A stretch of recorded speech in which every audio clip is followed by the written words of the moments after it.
MTC. Example reading. Chapter 6 Social Science No. 1. Car sharing is now a familiar concept, but creative companies are making it possible for their clients to share ownership and access to just about everything, such as villas, handbags, and even diamond necklaces. According to a Portuguese saying, you should never have a yacht, you should have a friend with a yacht. By joining a yacht sharing service, members can live the Portuguese dream by sharing a yacht with up to 7 other people. 7. In describing the service, a recent newspaper article warned consumers that sharing the yacht means there is no guarantee you will always be able to use it when you want. This apparent limitation is precisely what helps consumers make it a treat. Limiting your access to everything from sandwiches to luxury cars helps to reset your kilometer. That is, knowing you can't have access to something all the time may help you appreciate it more when you do. MTC. Good job. Let's start. MTC. Chapter 6 Social Science No. 01. Like the subjects it studies, sociology is itself a social product. Sociology first emerged in Western Europe during the 18th and 19th centuries. 1819. In this period, the political and economic systems of Europe were rapidly changing. Monarchy, the rule of society by kings and queens, was disappearing in Western Europe. These changes generated new ways of thinking. Religion as the system of authority and law was giving way to scientific authority. At the same time, capitalism grew. Along with its growth, contact between different societies increased, and worldwide economic markets developed. The traditional ways of the past were giving way to a new social order. The time was ripe for a new understanding. MTC. Good job. Let's start. MTC. Chapter 6 Social Science No. 02. Collective memory is central to understanding how identities are formed in society. Socializing into a group means adopting not only shared norms, but also learning a group's historical memory. Whereas small-scale groups often transmit historical memory orally, large-scale groups such as nations rely on written texts to create, in Benedict Anderson's term, imagined communities. Benedict Anderson. In speeches, monuments, ceremonies, and holidays, national elites invoke a heroic version of the nation's past. This version inspires and unifies diverse and divided citizens, encouraging patriotism, loyalty, and sacrifice for the national cause. Collective memory is therefore inherently political, as dominant groups in society struggle over how collective memory is produced and represented in official records and in public spaces. MTC. Good job. Let's start. MTC. Chapter 6 Social Science No. 03. Half of the world's people who now live in cities experience the most artificial environment ever created by humans. Large areas of countryside have been destroyed by the spread of houses, roads, and shopping centers across what were once fields and woodland. In the 1990s alone, over 800,000 hectares of European land was built on. 199080. Cities also depend on very high energy use in building and sustaining them and in moving millions of people to and from work every day. Cities have many benefits. They are usually centers of cultural activity and have a much wider range of facilities than rural areas. However, in general the flood of people into cities destroyed existing social bonds. Cities, as Henry David Thoreau wrote, tend to be places characterized by millions of people being lonely together. Henry David Thoreau. MTC. Good job. Let's start. MTC. Chapter 6 Social Science No. 04. Consider a political map of the world. Its most striking feature is the division of the entire Earth's surface into over 190 neatly defined territorial units, namely states. 190. To a student of politics in the Middle Ages, such a representation of the world, which gave primacy to borders and boundaries, would make little sense. Historically, borders are a relatively recent invention, as is the idea that states are completely independent, self-governing, territorially defined political communities or organizations.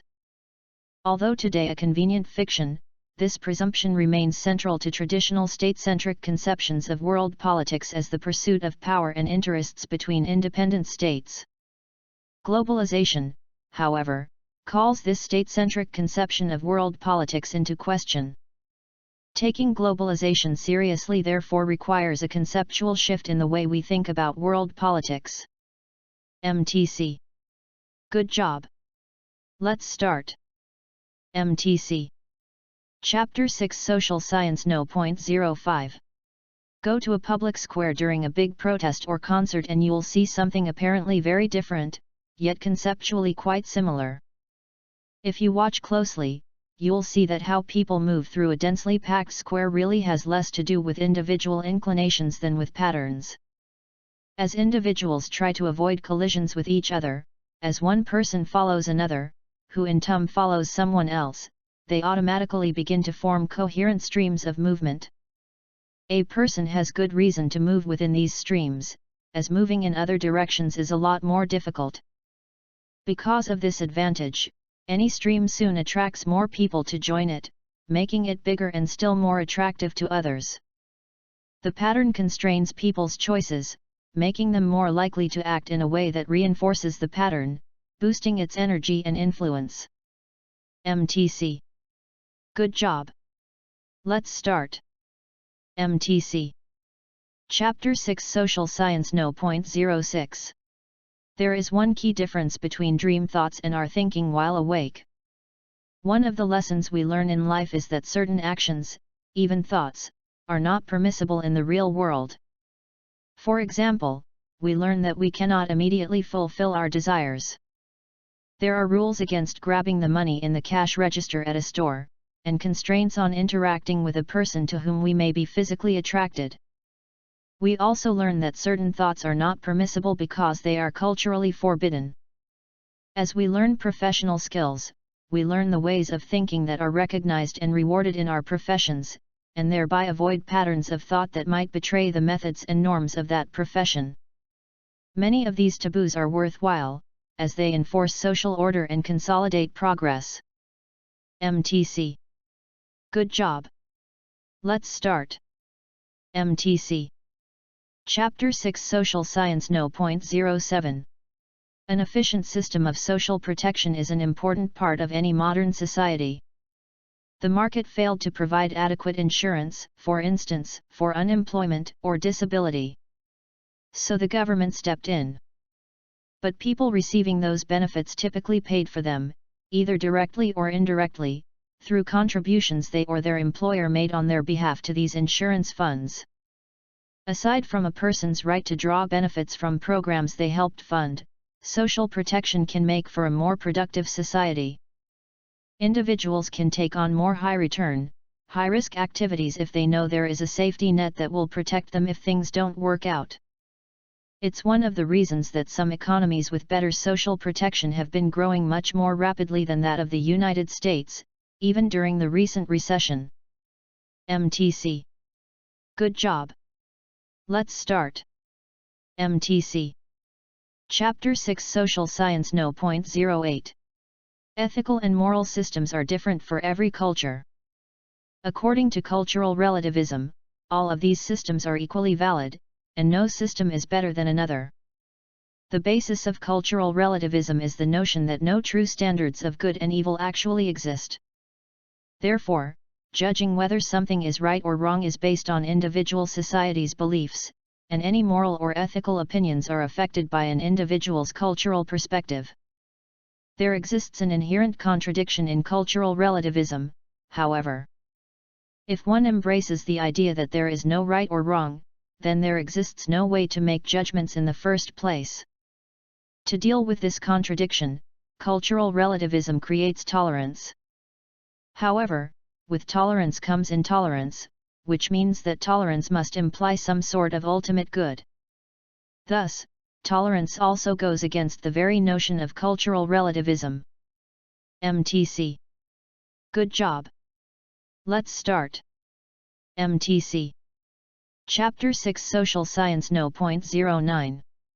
In a study, participants viewed photographs of a library reading room or a train station interior after learning they would have to visit the setting afterward. Arts and Digsterhuis, 2003. Arts Digsterhuis, 2003. Other participants viewed the library without the goal of going there. Presumably, when the goal of going to a social environment is active, the relevant norms are activated to cue conformity. And, indeed, only those people primed with the goal to visit the library did more rapidly recognize words related to silence, silent, quiet, still, whisper, than unrelated control words. In a subsequent study, participants primed in the same way also spoke more softly, even on an unrelated task. Parallel effects occurred for participants primed with the goal of visiting an exclusive restaurant and behaving in a well-mannered way. Primed participants ate crackers during unrelated experimental tasks and actually tidied up more often if they had been primed. MTC. Good job. Let's start. MTC. Chapter 6 Social Science No. 10. You could easily be impressed, say, by the practices of certain business leaders, and try to follow their example, measure by measure. Jack Welch, whose books on leadership have made him an icon, is known as an executive who connects on a person-to-person basis in part because he remembers the name of everyone he meets. Jack Welch. This astounds and impresses everyone, and makes them feel important. Wouldn't you want to do that? But Welch's gift is a rare one, not easily copied. Welch. The point is not to wish you were like someone else but to play your singular strength as a leader. That's what I'm talking about, determining where you will find yourself on a wide spectrum of leadership styles, understanding how your own unique mix of strengths can serve you best in an organizational context. But there is one element that can't be missing from your leadership solution: it's the authentic you. MTC. Good job. Let's start. MTC.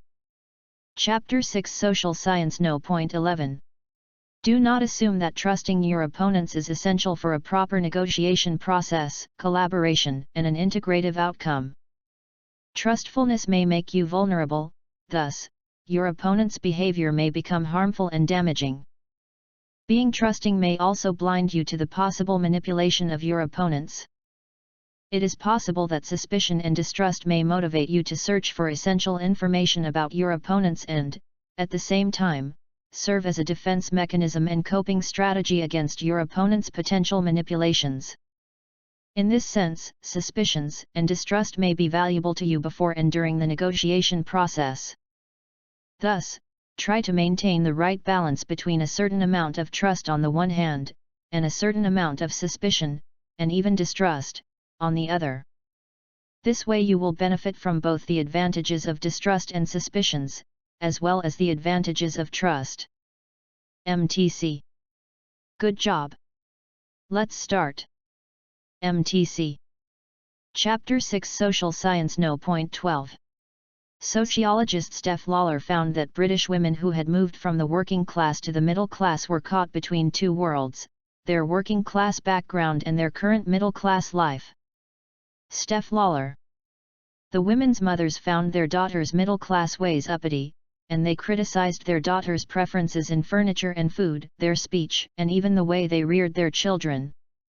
As you can expect, this strained the mother-daughter relationships. Studying working-class parents in Boston, sociologists Richard Sennett and Jonathan Cobb found something similar. Boston, Richard Sennett, Jonathan Cobb. The parents had made deep sacrifices so their children could go to college. They, of course, expected their children to appreciate their sacrifice. But again, the result was two worlds of experience. The children's educated world was so unlike that of their parents that even talking to one another became difficult. Not surprisingly, the parents felt betrayed and bitter. Their sacrifices had ripped their children from them.